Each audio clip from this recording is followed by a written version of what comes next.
Hey, salut à tous très chers viewers, j'espère que vous allez bien. Eh ben ce film m'a donné un sacré coup hollywoodien, dis donc. Aujourd'hui on se retrouve pour une toute nouvelle vidéo review dans laquelle on va parler du tout nouveau film de Quentin Tarantino qui est sorti ce 14 août dans nos salles bien françaises et qui a notamment permis à ce très cher Quentin de faire le meilleur démarrage au box-office de toute sa carrière, j'ai nommé Once Upon a Time in Hollywood. Il est le 9e et avant-dernier film, d'après ses dires, d'un des plus grands réalisateurs au monde actuellement, ce qui va lui permettre un succès presque assuré, mais ne nous assure en aucun cas la qualité du métrage. Et d'ailleurs, petit point sur lequel je voulais insister, je ne suis pas du tout, mais alors pas du tout là pour sucer la bite de Tarantino en mode « Oh, c'est meilleur réalisateur, oh, tous ces films sont incroyables ». Non, je vais essayer d'avoir un avis le plus neutre possible, tout en restant dans un avis constructif, attention. Mais du coup, j'en oublierai presque le sujet du film.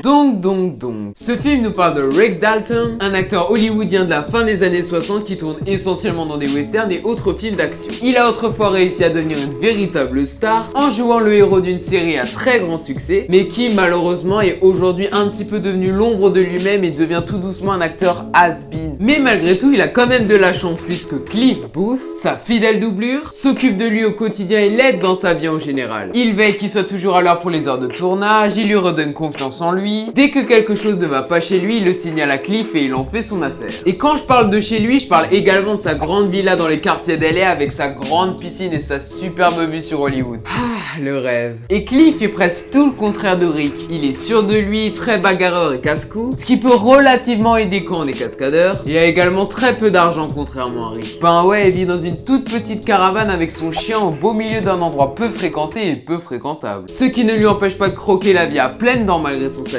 Parallèlement à tout ça, on va un petit peu suivre la vie de Sharon Tate, jouée par Margot Robbie, qui est une belle jeune femme qui entame sa carrière de grande actrice à Hollywood, mais qui est encore assez méconnue du grand public à ce moment-là. Sharon est montrée comme une personne qui fait la fête, qui va voir ses amis, qui se permet des petites escapades en ville, bref, elle adore sa vie et ça se ressent. Et étonnamment, le résumé de l'histoire pourrait s'arrêter là, car pendant tout le film, qui dure quand même 2h45, eh ben on va suivre le déroulement de leur vie et s'intéresser à leurs activités. Là, on n'est pas du tout face à une histoire lambda en mode, il y a la menace d'un méchant et le héros doit empêcher le méchant de faire le mal. Là on est plutôt face à un vrai développement de tous les personnages. Et surtout de Rick et Cliff et c'est super cool de voir ça. Car peu de films peuvent passer la majeure partie de leur temps à développer leurs protagonistes. Et c'est aussi pour ça que d'être un film de Tarantino ça aide beaucoup. Ben oui, Tarantino du fait de sa popularité va pas se censurer ou très peu. Et faire ce qu'il a vraiment envie de faire, putain. Ce qui rend le film unique et original. Maintenant, je pense que vous l'avez compris. Il est temps que je vous donne les points positifs et négatifs du film. Film qui reste tout de même une magnifique ode au Hollywood de la fin des années 60 que Tarantino apprécie tant. Bon, on va pas se précipiter et on va commencer par parler des points négatifs pour ensuite terminer sur une note beaucoup plus positive.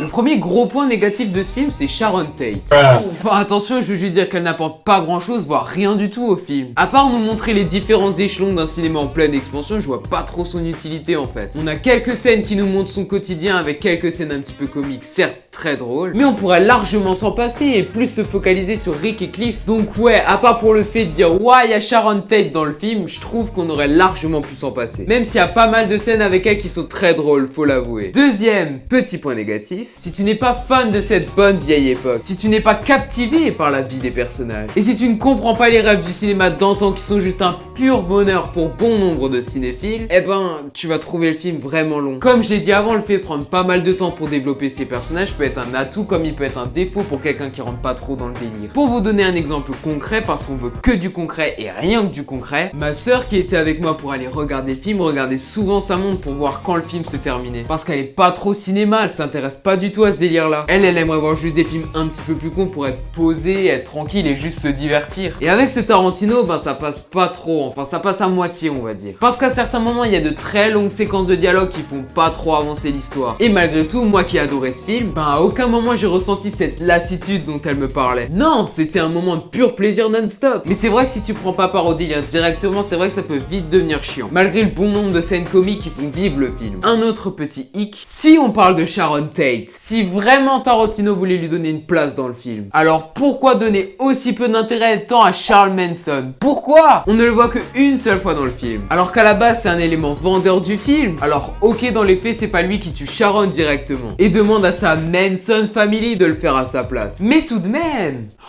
on aurait pu avoir un petit peu plus de séquences avec lui. Et un petit peu plus de séquences sur le plan visant à tuer l'une des actrices les plus en vogue de l'époque. SVP, c'est pas quelque chose à prendre à la légère. Et puis moi j'aimais bien voir la petite bouille de Charles Manson.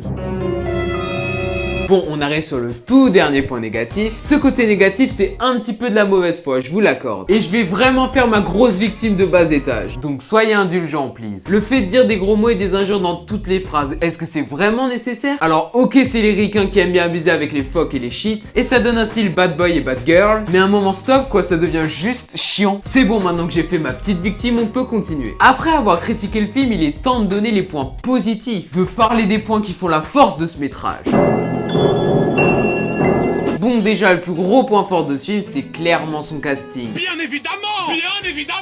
Non mais là c'est même plus de la folie, c'est de l'extase à son paroxysme. DiCaprio, Al Pacino, Brad Pitt, Margot Robbie, c'est du lourd ça. Et en plus ils nous offrent des prestations juste dingues. Mais Brad et Leo sont quand même clairement au-dessus, ils sont tellement jouissifs dans leur rôle. Ah, et dire que j'avais dit que j'allais pas sucer la bite au film. Ridicule. Non mais quand c'est mauvais faut le dire, mais quand c'est excellent faut aussi le dire, c'est la règle. En fait rien que pour le casting faudrait aller voir ce film. Même les second rôles sont hyper bien joués, non y a rien à dire là-dessus. Un autre point hyper positif, c'est l'humour global du film. Les blagues un peu lourdes de Cliff, l'excellente parodie de Bruce Lee, c'est moins qu'on puisse dire, les différents bruitages humoristiques qui s'intègrent mais alors parfaitement au film, et surtout les moments complètement décalés qui caractérisent les films de Tarantino. Ils sont hyper poilants. On n'a aucun mal à se vendre la poire durant le film, même s'il y a des moments un petit peu plus moroses et didactiques. Genre à un moment, Sharon va aller au cinéma et va voir un film dans lequel elle joue elle, et elle se sent hyper hype, elle pense que tout le monde la connaît alors qu'en fait tout le monde s'en bat les couilles d'elle complètement. Ce qui est, on va pas se le cacher, très drôle. Pour marquer le coup sur les points positifs, on pourrait aussi parler des décors qui sont juste sublimes et qui te donnent clairement envie d'habiter là-bas. Non mais je vous jure, à la fin du film, j'avais qu'une envie, c'était me poser sur mon transat dans ma gigantesque villa à LA, aux côtés d'une super mannequin de chez Victoria's Secret, tout en sirotant un verre de Coca Zero rempli de glaçons. Non, je vous jure, gros point fort ces décors. Les moments de baston sont aussi hyper extravagants mais tellement satisfaisants. Quand tu vois ces tarés de hippies à la fin se faire mettre en pièces et se faire brûler avec un lance-flamme, ça, quel plaisir. Le fait aussi de voir des extraits de films de western, c'est super sympa, surtout quand t'adores Clint Eastwood et Steve McQueen. Et ouais, faut croire que DiCaprio en cowboy, ça passe super bien. Et comme dernier point positif, je mettrais les zooms ou dézooms qui sont maintenant la spécialité de Tarantino. Vous savez, ces plans à la Bollywood qui sont là pour marquer les réactions d'un personnage. Ben voilà, on en compte pas beaucoup dans le film, mais dès qu'il y en a, ils sont incroyablement bien amenés. Donc voilà, j'ai terminé de vous parler de mes points positifs. Voilà, chicos. Désolé de vous déranger pendant la vidéo, mais pendant le montage, je me suis rendu compte que j'avais oublié de vous préciser quelque chose à propos du film. Et au passage, je tenais à remercier Bueno Drawing, qui est un jeune dessinateur avec beaucoup de talent, de m'avoir fait ce chibi qui est juste beaucoup trop sympa. Donc voilà, si vous êtes intéressé, j'ai mis son Instagram dans la description. Donc, ce que je voulais ajouter par rapport à la vidéo. En fait, dans le film, ça va vous paraître un petit peu con, mais quasiment tous les personnages du début jusqu'à la fin du film fument tout le temps. Et le pire, c'est que je suis super sérieux. Si vous regardez le film, ne soyez vraiment pas étonnés si vous le remarquez. Là encore une fois, c'est pas un élément du film mis là par hasard. Cette habitude est là pour nous rappeler l'époque dans laquelle ils sont. Entre autres, la fin des années 60, là où les cigarettes et le commerce du tabac en général est quasiment à son apogée. La cigarette en général était vraiment mise en avant par la société et était vue comme quelque chose qui rendait classe et super cool. Une image qu'on s'efforce de changer avec le temps, vu tous les effets néfastes que l'on a découverts à propos de cette petite drogue vicieuse. Cancer, maladie cardiovasculaire, gastrite, maladie des gencives qui provoque le déchaussement et la perte des dents. Bref, la cigarette est vraiment quelque chose de destructeur. Bon, maintenant que je vous ai fait cette petite précision qui me tenait vraiment à cœur, il est temps de passer à la conclusion de cette vidéo. Conclusion qui résumera tout ce que je pense du film. Maintenant, si je devais donner un avis général sur le film, je dirais qu'il est très bon et très agréable à regarder. Ce Hollywood-là qui faisait rêver et qui fait rêver tant de cinéphiles aujourd'hui, nous est montré sous toutes ses facettes, quitte à être un petit peu long à certains moments. Mais on s'attache à ces personnages, on a envie de voir leur vie et leur quotidien. On adore aussi cette espèce de nostalgie qui s'installe durant tout le film. On adore ces scènes de baston, certes hyper gore mais méga satisfaisantes, qui marquent la patte tarantinesque, si je puis dire, du film. Le côté comique marche également super bien à base de blagues hyper lourdes mais super drôles. Et le fait de voir ces acteurs juste légendaires que sont DiCaprio, Al Pacino et Brad Pitt jouer ensemble est juste complètement jouissif. Donc oui, je vous conseille très fortement d'aller voir ce film. Allez le voir là maintenant, là tout de suite à l'heure où je vous parle, car il est excellent et c'est un film du Tarantino Universe quoi. En plus, il parle d'une époque qui a marqué plein de générations inspiration, donc je vous le promets, vous allez pas être déçus. Mais hop, avant d'y aller, n'hésitez pas à lâcher votre plus gros like. Si vous aimez ma chaîne en général, n'hésitez pas à vous abonner, ça me ferait vraiment plaisir. N'hésitez pas non plus à me donner votre avis sur le film dans les commentaires. Donc voilà, malheureusement, je crois que c'est la fin de cette review. Il est temps pour moi de vous dire hasta la vista, baby.